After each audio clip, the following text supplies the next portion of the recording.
ओम नमः शिवाय। महाशिवरात्रि व्रत में शिवरात्रि व्रत की कथा का पाठ करना बहुत ही शुभ फलदायी बताया गया है।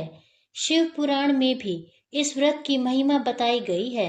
शिव पुराण के अनुसार जाने अनजाने में भी जो मनुष्य और जीव महाशिवरात्रि का व्रत कर लेता है वह शिव कृपा का भागी बन जाता है और उससे यमराज के दूत भी दूर रहते हैं। इसलिए महाशिवरात्रि व्रत में शिव भक्तों को महाशिवरात्रि की इस कथा का पाठ जरूर करना चाहिए। तो आइए बड़े ही प्रसन्न मन से महाशिवरात्रि की कथा का प्रारंभ करते हैं। पूर्व काल की बात है। चित्रभानु नामक एक शिकारी रहता था। वह शिकार करके अपने परिवार का पालन पोषण करता था। उस शिकारी पर साहूकार का काफी कर्ज था, लेकिन वह उसका कर्ज समय पर नहीं चुका पाया। फिर साहूकार ने शिकारी को शिव मठ में बंदी बना लिया। जिस दिन उसे बंदी बनाया गया उस दिन शिवरात्रि थी।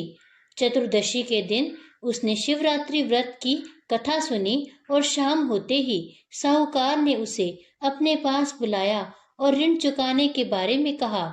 उसके बाद वह फिर शिकार की खोज में निकला। बंदी गृह में रहने के कारण वह बहुत भूखा था। शिकार की तलाश में वह बहुत दूर निकल गया। अंधेरा होने पर उसने जंगल में ही रात बिताने का फैसला किया और एक पेड़ पर चढ़ गया। उस पेड़ के नीचे शिवलिंग था जो बेलपत्र के पतों से ढका हुआ था। शिकारी को उसके बारे में कोई जानकारी नहीं थी। पेड़ पर चढ़ते समय उसने जो टहनियां तोड़ी वह शिवलिंग पर गिरती रही। इस तरह से भूखे प्यासे रहकर शिकारी का शिवरात्रि का व्रत हो गया और शिवलिंग पर बेलपत्र भी चढ़ गए। रात के समय में एक हिरनी पानी पीने तालाब पर आई। शिकारी जैसे ही उसका शिकार करने जा रहा था वैसे ही हिरनी बोली, मैं गर्भवती हूँ, शीघ्र ही प्रसव करूंगी। तुम एक साथ दो जीवों की हत्या करोगे। मैं बच्चे को जन्म देकर तुरंत तुम्हारा सामने आ जाऊंगी, तब तुम मुझे मार लेना। शिकारी ने हिरनी को जाने दिया। इस दौरान अनजाने में कुछ बेलपत्र शिवलिंग पर फिर से गिर गए। इस तरह उसने अनजाने में प्रथम पहर की पूजा भी संपन्न कर ली। कुछ देर के बाद एक हिरनी उधर से निकली।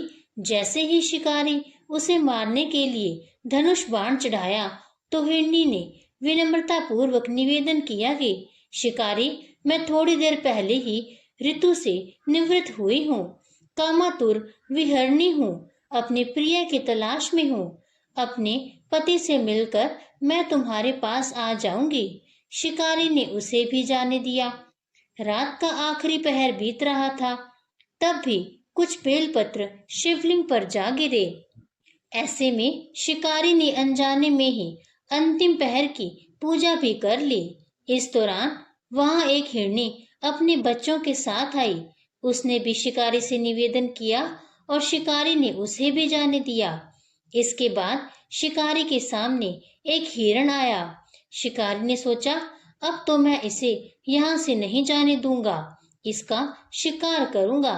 तब हिरण ने उससे निवेदन किया कि मुझे कुछ समय के लिए जीवन दान दे दो। शिकारी ने पूरी रात की घटना उस हिरण को सुना दी।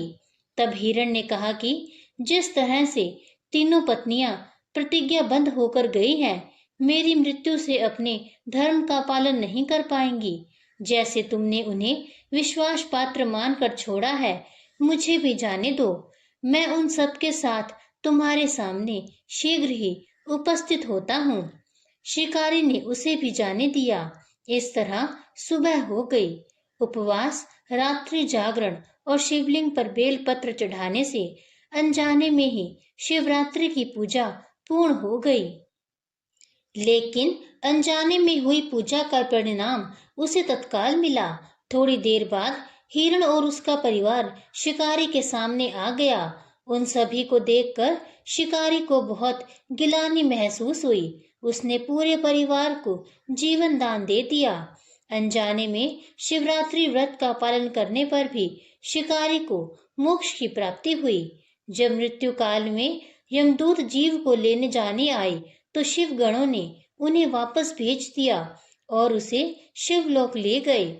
शिव जी की कृपा से चित्रभानु अपने पिछले जन्म को याद रख पाए। शिवरात्रि के महत्व को जानकर उसका अगले जन्म में भी पालन कर पाए। इस तरह महाशिवरात्रि की कथा समाप्त होती है। प्रेम से बोलिए ओम नमः शिवाय।